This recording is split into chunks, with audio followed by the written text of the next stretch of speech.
إنا أنزلناه في ليلة القدر وما أدراك ما ليلة القدر ليلة القدر خير من 1000 شهر تنزل الملائكة والروح فيها بإذن ربهم من كل أمر سلام هي حتى مطلع الفجر. السلام عليكم ورحمة الله وبركاته. صباح السعادة عليكم يا حبايبي، عاملين ايه؟ النهاردة ان شاء الله بإذن الله هعمل معاكم روتين يوم من ايامي في المطبخ. هيبقى روتين بسيط كده وخفيف ان شاء الله، عشان انا عارفة انا ما بحبش فيديوهاتي تبقى طويلة وفيها لك كتير وتتخنقوا مني. اول حاجة، انا اول ما بقوم كده بصوا المطبخ الحمد لله ما فيهوش حاجة. قبل ما انام بالليل مخليه كله زي الفل. بصوا مفيش مواعين، مفيش اي حاجه في المطبخ خالص خالص، كل حاجه مروقاها وزي الفل، حتى البوتاجاز كل حاجه، وحتى غسيل في الغساله برضه يا دوب هو هدوس على الزرار محضره حق يعني الربص بتاعه وحاجته يا دوب، بس هشغل عليها. اول حاجه هشغل الغساله واحضر فطار افطر. بصوا اول حاجه هعملها اهوت، هشغل الكتل وولعت الغساله. تمام. هعمل بقى ايه، قلت اشرب كوفي ميكس وهشرب معاها البسكوتين اللي كنت عاملاهم دولت، البسكوت ده اللي كنت عاملاه معاكم قبل كده. قلت افطر برضو ايه 2 كده. حابه حاجه خفيفه كده النهارده عشان اقدر ايه اعمل اللي ورايا ان شاء الله في البيت. ماليش نفس للاكل قوي بصراحه، فقلت هعمل كده حاجه خفيفه وابدا اعمل. النهارده هعمل معاكم الغدا بتاعي ان شاء الله، نعمله معاكم واوريكم انا ببقى ماشيه بادئه يومي ازاي وبعمل ايه. طبعا ولادي اللي فطر واللي راح واللي عنده دروس راح، لان هما بيصحوا بدري شويه. وطبعا كل واحد ايه مروق سريره، انا معوداهم على كده، لازم يشاركوا معايا. كل واحد يروق سريره، ينفضه ويروقه ويطبق البطانيه بتاعته ويعمل حاجته كلها بايده ويتوضوا ويصلوا. دي اهم حاجه يعملوها اول ما يقوم. وبعد كده اللي عايز يتوكل على الله يروح دروسه هيروح، بس يعني لازم هم يساعدوا معاكي، ما يبقاش انت كل حاجه عليكي. انا يا دوب اقوم من نومي بس اساوي سريري واطبق بطانيتي واروق اوضتي. يبقى انا كده دي اول حاجه بعملها قبل ما اطلع من اوضتي. يعني قبل ما اطلع من الاوضه بتاعتي اكون مسويه السرير، مطبقه البطانيه. لو في حاجه على السريحه عايزه تتشال بتتشال، بس اول الاوضه خالص يبقى يا دوب على لو تلميع موبيليا وكنس الاوضه بس. دي بعملها. هم ولادي برضو بيعملوا اوضتهم كده، يروقوا سرايرهم، يطبقوا بطاطينهم في ازايز ميه مطرح ما كانوا بالليل بياخدوها يشيلوها. بيساعدوا كل واحد كل واحد يعمل ايه اللي وراه ويعمل مسؤوليته. مقسمه لهم كل واحد مسؤوليته ايه. برضو فطارهم ببقى محضره لهم من بالليل البسكوت او اي حاجه او قرص اي حاجه، وهم لو عايزين يعملوا شاي يعملوا، عايزين اي حاجه بيعملوا، بيشغلوا الكاتل ويعملوا على طول. تمام يا حبايبي، اتفضلوا حبايب قلبي. اسفه بس البرد لسه ليه اثر ما شاء الله جميل يعني. هفطر بقى كده باذن الله وبعد كده ارجع اعمل معاكم ان شاء الله. كده الحمد لله فطرت. هبدا بقى ايه اشوف اللي ورايا. انا النهارده ان شاء الله هعمل سمك بوري. الراجل يعني بتاع السمك جابهولنا. هعمل سمك بوري ان شاء الله باذن الله، وهعمل معاه شويه وهعمل معاه بنجر وسلطه، وهنتغدوا كده ان شاء الله. بصوا حبايبي هنضف اهو السمك معاكم. انضف بس واحده وبعد كده انا هكمل البيت.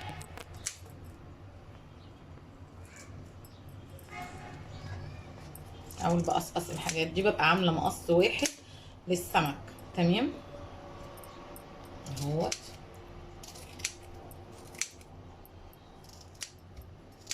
انا هعمله النهارده صينيه معاكم ان شاء الله بالبطاطس، كده بيبقى طعمه في منتهى الجمال.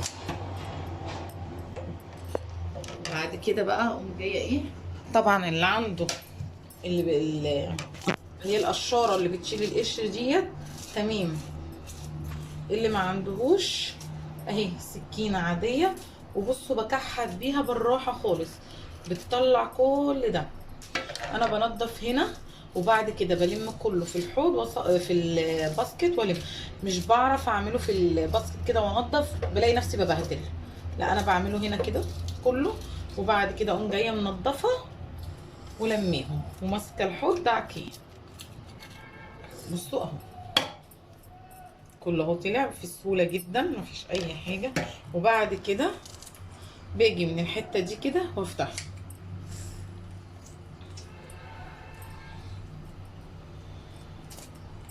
اهوت، ومن هنا برضو من عند الشراغيش كده اهي الحته دي واشيلها. اسفه بس لو المنظر مضايق حد، بس انا حابه اعمل كده والله عشان العرايس بس الجداد اللي موجودين ومنوريني يبقوا ايه عارفين. البطروخ ده طبعا بشيله بعد ما بغسل السمكه كويس، بحطه فيها في الصينيه اهو. احطه في طبق دلوقتي واحطه جي على جنب واغسله. هاجي بقى هنا بصوا الاول اكحتهم كده، اطلعها بايدي وبعد كده بغسل اهو. بيتغسل بسهوله جدا وبينضف وبيبقى زي الفل. طبعا عندك برضو في فرش لتنظيف السمك من جوه، عندك ما عندكيش بتجيبي فرشه سنين، فرشه سنين عادي خالص. انا هعمله معاكم برضو واوريكم ازاي، بس انا بحب انضف الاول كده. والحتت دي بتبقى سمينه كده في السمك، بتبقى في منتهى الجمال، بتدي طعم في منتهى الجمال في السمك البوري بالزيت. تمام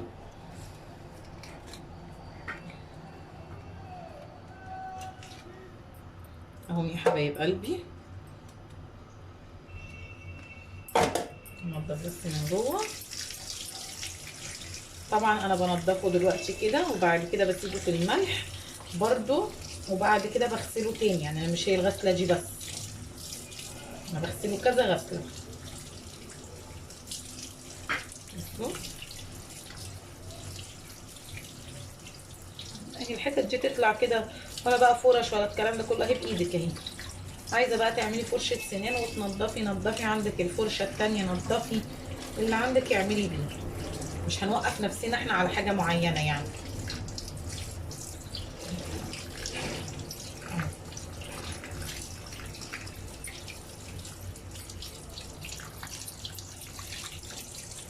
طبعا انا ببقى فاتحه الميه سرطوب بسيط كده عشان انضف بيه السمك.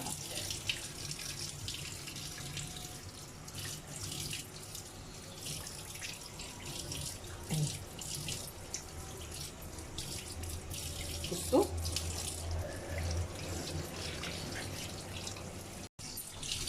بصوا حبايبي اهو. طبعا انا زي ما قلت لكم بعمل كل ده وبسيبه في ملح وبعد كده بغسله تاني. هكمل باقي السمك اللي موجود دوت واوريه لكم ان شاء الله. بصوا حبايبي برضو انا نسيت اقول لكم، انت تعرفي ازاي يا حبيبه قلبي ان السمك طازه؟ بتبقى العين بتاعته بازه لبره. بصوا العيون عامله ازاي، طالعه لبره ازاي، وبتبقى السمكايه طريه. يعني لما تحطي ايدك عليها كده تلاقيها طريه مش ناشفه محجره، هو ده كده السمك طازه. برضو الخياشيم بتاعته بيبقى لونها وردي، ما تفتحي كده تلاقي الخياشيم بتاعته وردي، بس انا شلتهم معلش، بيبقى خياشيمهم وردي. تمام. السمك البوري حاليا عامل كام بره؟ من 50 ل 5، يعني هو ب 75، بس بصراحه الراجل يعني جابه لنا ب 50. تمام. عشان هو برضو ايه مش كبيره، السمكه صغيره مش كبيره قوي. تمام. انا قلت برضو ايه اعرفكم الحته دي عشان حبايب قلبي ايه. بصوا هعمل بنجر كمان مع السمك. انا يا دوب هما 2 لان انا عندي ولادي مش بياكلوه قوي، يعني يا دوب كل واحد حته صغننه، فهعمل 2 بغسله كويس. انا طبعا ببقى جايباه ومرقده في ميه بخل وغسله كويس وشايلاه في عين، بس برضو اهو. وهحطه هنا، هحط معاه ميه وملح واولع عليه. انا بعمله معاكم ليه برضو؟ عشان مش عشان الستات الامارات اللي عارفين كل حاجه، لا انا بعمله عشان في عرايس جداد لسه متجوزين ما بيعرفوش يعملوا حاجات كتيره، فدولت عشان نتعلم بس مش اكتر. وادي الملح وهولع عليه، وبرده ما يتسلق هوريهولكم. بصوا يا حبايبي بعد ما اسفه يا حبايب قلبي، بعد ما عملت السمك نضفته خالص اهوت وحطيت عليه الملح. تمام. هنا برضو قطعت طماطمتين وحته خياره كده وجزريه صغننه، عشان ما فيش حد بياكل سلطه كتير هنا غيري انا اللي بحبها، يعني هم اخرهم معلقتين منها. وادي البطروخ بتاع السمك اهوت زي ما قلت لكم، بطلعه واحطه كده، اغسله واحطه ساعه الصينيه احطه. قشرت البطاطس برضو وحطيتها. انا بقصر معاكم الفيديو عشان ما يبقاش فيه ايه كلام كتير. هنا بقى هعمل برضو الدقه اللي هي بحطها في الخلطه اللي بحطها في السمك البوري. تمام. ديت معلقه فلفل احمر. وهنا ولعت على البنجر برضه اهو يستوي بقى مع نفسه. تمام. هنا التوم انا حطيت فصين توم بس عشان هاخد حته للبنجر وحته للسمك، مش اكتر من كده، وحته فلفل صغيره. تمام.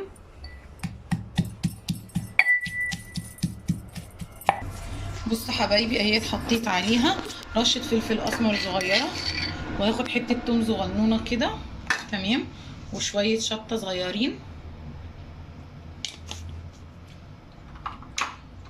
وشويه كمون حلوين بقى. الكمون السمك بيحب الكمون قوي، سمك يعني كمون كتير شويه. وهنا رشه ملح صغيره برضو مش ياما، وهعصر نص الليمونه، مش هاخدها كلها يعني، هي يا دوب عصرتين منها لسه فيها اهي. تمام يا حبايبي.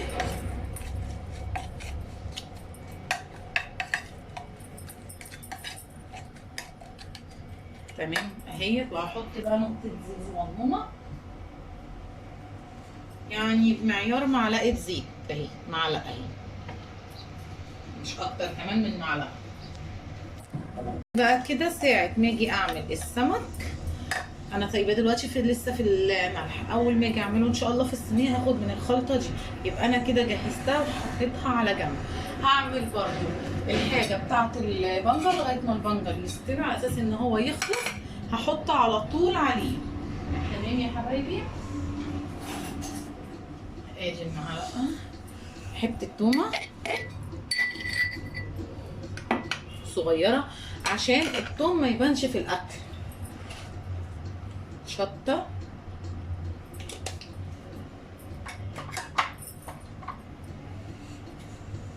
كمون،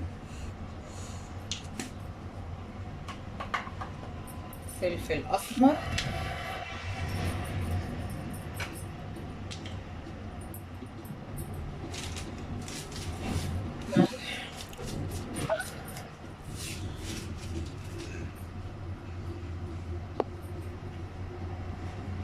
هنا بقى هنحط زيت وخل.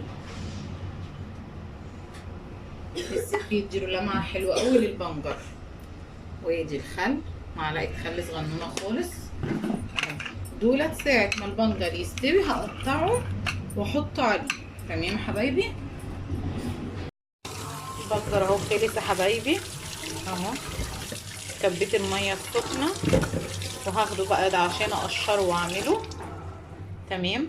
الشرايح طبعا قشرته بصوا بتطلع بسهوله جدا. تمام يا حبايبي اهي. طبعا عايزه تسيبيه لما يبرد شويه وتقطعيه براحتك اهوت. سخن مولع.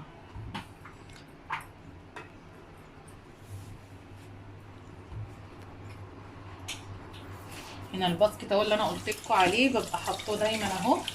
بصوا اقشر فيه كل حاجه، حطوه في اخر اليوم يتفضى، او اول ما يتملى. لو انا مثلا النهارده مستعمله حاجات كتير واتملى يتغير ويتحط كيس تاني. بس الباسكت ما يتشالش من قدامي من على الرخامه دي الا بالليل ساعه النوم، اما اكون خلاص شطبت المطبخ خالص وداخله انام مفيش حاجه يتشال بقى ساعتها. او مثلا النهارده خلاص بقى نزلت ومفيش حاجه في البيت ومش هعمل حاجه، خلاص بقى دي في الحاله دي ان انا اشيله مفيش اي مشكله. انا بس اشطف ايدي. بصوا طول ما انا واقفه ايدي على الرخامه، ايدي في الفوطه جنبي كده على طول، حطاها كده دايما اول باول البوكس اهو اللي قلت لكم عليه، العلبه قصدي اهيت، ببقى حطاها برده كده فيها شويه الصابون. يعني على طول بصوا كل حاجه حواليا تفضل نضيفه. يعني لو هتبصوا على المطبخ ما فيهوش حاجه غير الاكل اللي هيتعمل بس. اهو يا حبايبي، تقطعي برده الحجم اللي انت عايزاه براحتك خالص. انا ولادي مش بياكلوه بس بجبرهم ان هم ياكلوا منه حتى لو حاجه بسيطه، عشان مفيد جدا. يعني ده بيزود نسبه الدم في الجسم، نسبه الحمار اللي فيه بتبقى، هو اساسا بيبقى في منتهى الجمال، نسبه الحديد اللي فيه. هو سخن مولع.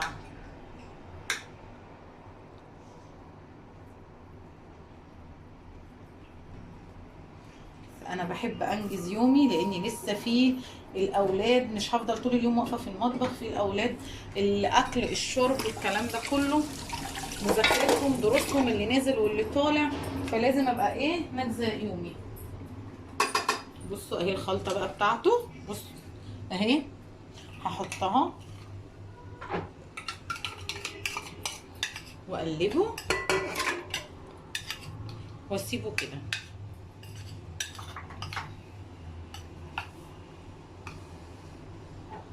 هحطه في الطبق بس اللي هو اللي هنقدم فيه، طبق صغير.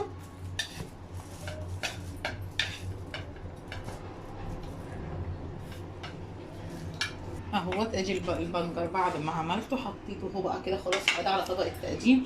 دي الخلطه بتاعت السمك، هعمل بيها السمك دلوقتي معاكم. بصوا حبايبي اهوت شطفت السمك من ملح تمام، وهنا حطيت في الصينيه دهنتها زيت. بصوا مش ياما عشان السمك اساسا دسم تمام. وهنا قطعت طماطم شرايح عشان احطها على الوش. هاخد بقى الخلطه دي، بصوا الخلطه كلها كده وهحطها عليه. مش هاخد واحده واحده بقى واعمل والكلام ده كله، معلش اذا كنت انا بستعمل ايدي مش جوانتي والكلام ده، انا مش بحب والله اعرف، مش بعرف اعمل كده. يعني مش بحس ان انا عارفه اتحكم في الحاجه حلو بالجوانتي. بصوا اهو، وباخد منه في الجناب كده ومن جوه اهو، مش بكتر عشان ما يبقاش الطعم التوم فيه. تمام يا حبايبي اهو تمام. وبعد كده اجيب الصينيه ارص فيها بقى الاول البطاطس، اسفه. بص احط البطاطس وبرش عليها رشه ملح ورشه فلفل اسمر. تمام. البطاطس دي بيبقى مع السمك البوري بالذات بيبقى طعمها في منتهى الجمال بصراحه.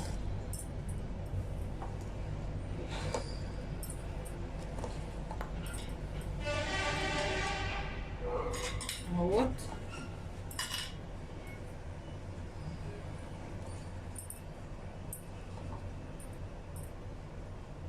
تمام.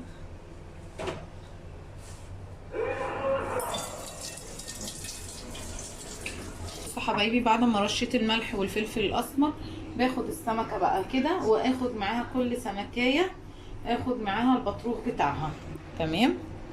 احطه كده اهوت السمكه، بعملهم بقى ايه كل اتنين عكس بقى، يعني واحده عكس التانيه اهو كده.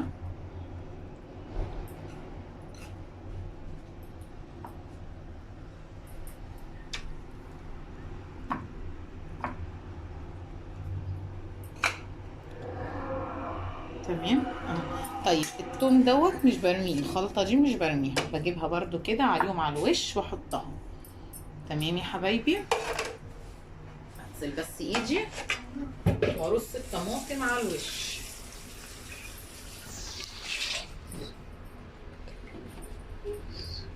بصوا اهو باخد بقى الطماطم كده، وممكن تحطي برده شرايح فلفل حامي لو بتحبي. الطماطم دي بعد ما السمك بيستوي وتديله تشويحه كده في الفرن من فوق بيبقى في منتهى الجمال. ورشه فلفل اسمر. بص انا ولا هحط زيت تاني ولا اي حاجه، خلاص كده دي بقى كده. وهغطيها وسيبها ساعة ما نيجي قرب الغدا ادخلها الفرن. ايوه كنت مستعملة قبل كده مرة مش برميها اهي. دي بقى بسيبها كده، بصوا احطها هنا كده ساعة ما يجي بقى قرب الغدا قبل الاكل بحوالي ساعة الا ربع اقوم جاية مدخلاها الفرن تستوي على مهلها خالص. تمام. بصوا انا كده المطبخ عندي بقى عامل ازاي، بصوا رايق خالص. بصوا ده برضو اكل تاني هعمله. بصوا البطاطس اللي اتفضلت قلت هحمرها عشان مريم بتحب البطاطس المحمره قوي. المواعين اهي نضيفه. بصوا دي اللي بتاع حاجه السلطه. حبايبي كمان هعمل معاه سمك مرجان. بصوا اهو يا حبايب قلبي طازه برضو. بصوا ما شاء الله طالعه يعني بسم الله ما شاء الله طازه وحلو اهو. بصوا الشرايش بتاعته من جوه. بصوا العين اهيت. ده الكيلو منه برضو ب50 جنيه. تمام. هعمل البوري وهعمل المرجان دوت النهارده. المرجان مش هقليه، البوري صينيه زي ما عملته معاكم، والمرجان هو اللي هقليه. هنضفه برضو من بره كده واوريه لكم. بصوا هشيل الحتت دي كده برضو نفس اللي عملته في البوري هعمله في المرجان. تمام. بس مش هفتح البطن، لا هسيبه كده مش هفتح بطني، يعني فاهمين ازاي؟ عشان ايه؟ في القليه هيتبدل، هو اساسا بيبقى طري ما فيهوش، ما لو فتحت بطنه هيطرى اكتر مش هينفع يتقلى. انا هعمله كده اهو. هنضفه من بره وشلت الشراريش بتاعته. بس مش انا بقول لكم هنا لما باجي انضف هنا في اللعبه بحس ان انا ببهدل الدنيا، فهنا بالنسبه لي احسن لي ان انا انضف هنا كده وفي الاخر خالص الم كله. بصوا حبايبي، وبرده لو مش عايزه تشيل الحتت ديت براحتك خالص، سيبيه يعني تسيبيه تقليه كده على طول. تمام حبايبي اهو بتبقى كده اهو. وبعد كده اشطفه واحط له برده شويه ملح وكمون وشطه صغننين خالص وهقليه. تمام. هخلص برده واوريه لكم ان شاء الله. بصوا حبايبي قلت هحمر البطاطستين اللي هم كنت مقطعاهم، وهنا عملت دقيق بنشا عشان اقلي فيه السمك عشان يطلع محرمش كده وحلو، ودخلت صينيه السمك الفرن عشان كده خلاص قرب الاكل ان شاء الله. طبعا الحوض ما فيهوش مواعين. قلت بعمل لهم حاجه حلوه كمان بعد الغدا. طبعا السمك عايز بعديه اي حاجات حاليه وكده، فقلت هعمل لهم كاستر بالبسكوت البوريو. تمام اهوت. كسرت البسكوت، الكاستر مولعه عليه اهوت. الكاستر برضو يخلص ان شاء الله باذن الله، ويبقى كده السمك اهوت. يبقى كده ان شاء الله باذن الله غدانا والحلو بتاعهم كمان. السمك اهوت هعمله في الدقيق والنشا، معلقتين نشا كفايه على شويه الدقيق دولت، بس بيديله حرمشه وطعم حلو. بصوا حبايبي اهو البوري بعد ما طلع من الفرن، واجي المرجان اهو بقليه. فاضل دول اخر طاسه اهي، والبطاطس والبنجر خلصت. بصوا المطبخ مفيهوش حاجه. دي بعد ما اخلص الاكل والمواعين كلها هشيلها ارميها. الحوض ما فيهوش مواعين. ادي السلطه. بصوا اول باول كل حاجه بعملها بغسل مواعينها. السلطه اهي جرجير جوزي يجيبولي بس واعملها. واجي الكاستر اهو الحلو كمان هحطه في التلاجة. يبقى انا كده خلصت بصوا كل حاجه. الحمد لله على كده. يا رب النهارده الحلقه تكون عجبتكم يا حبايبي وكانت خفيفه عليكم. شرفتوني، وانتظروني باذن الله في فيديو جديد وافكار جديده. والسلام عليكم ورحمه الله وبركاته.